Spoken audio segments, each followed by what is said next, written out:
Start. देशाची आर्थिक राजधानी आणि आंतरराष्ट्रीय दर्जाचे शहर अशी ओळख असलेल्या मुंबईतील लोकसंख्या दिवसेंदिवस वाढत आहे. त्यामुळे मुंबईतील पायाभूत सुविधा, रस्ते अपुरे पडत असून वाहतूक व्यवस्थेवर ताण पडत आहे. उपनगरीय रेल्वेतही तुडुंब गर्दी असते.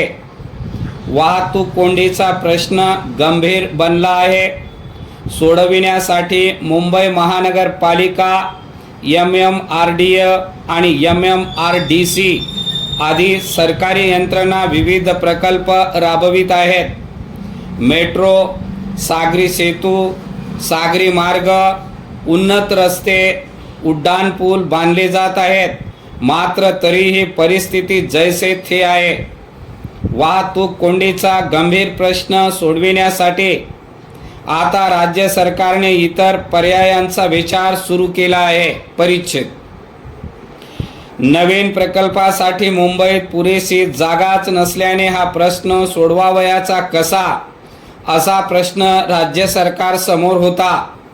त्यावर उतारा म्हणून राज्य सरकारने मुंबई भुयारी मार्गाचे जाळे निर्माण करता येईल का, या दृष्टीने अभ्यास करण्याचा निर्णय घेतला.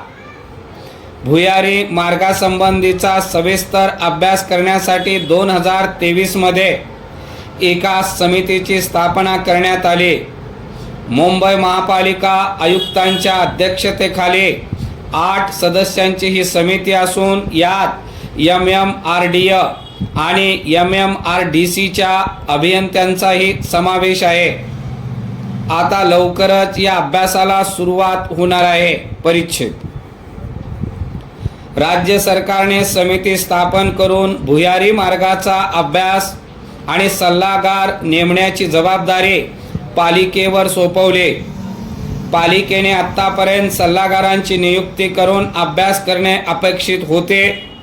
मात्र काही कारणाने यास विलंब झाला.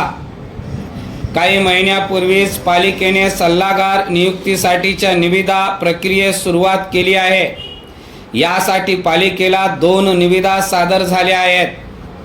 एम्बर्ग इंजिनिअरिंग आणि माइन हार्ट इंडिया या 2 कंपन्यांनी निविदा सादर केल्या आहेत. त्यांच्या छाननीनंतर पुढील कारवाई करून महिन्याभरात सल्लागारांची नियुक्ती करण्याचे पालिकेचे नियोजन आहे. परिच्छेद. मुंबईत कुठे वाहतूक कोंडीचा प्रश्न सर्वाधिक गंभीर आहे आणि त्या ठिकाणी भुयारी मार्ग शक्य होईल का, याचा अभ्यास करण्याची जबाबदारी नियुक्त सल्लागारावर असणार आहे.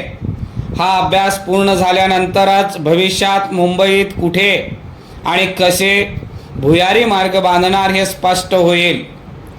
3 महिन्यामध्ये याबाबतचा अभ्यास पूर्ण होण्याची शक्यता आहे.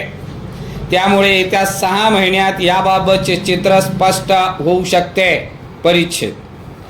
बोरवली ठाणे प्रवास अतिजलद व्हावा यासाठी MMRDAने ठाणे बोरवली भुयारी मार्ग प्रकल्प हाती घेतला आहे.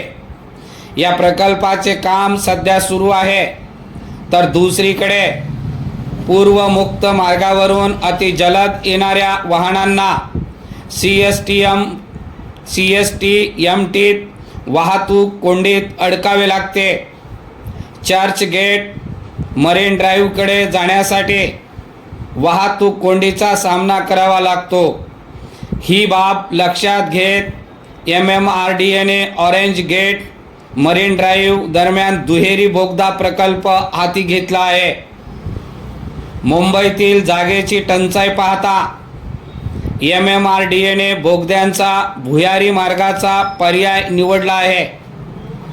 भविष्यात मुंबईत नवीन भुयारी प्रकल्प हाती घेतले जाणार असून काही प्रकल्प MMRDA तर काही प्रकल्प पालिका राबविण्याची शक्यता आहे.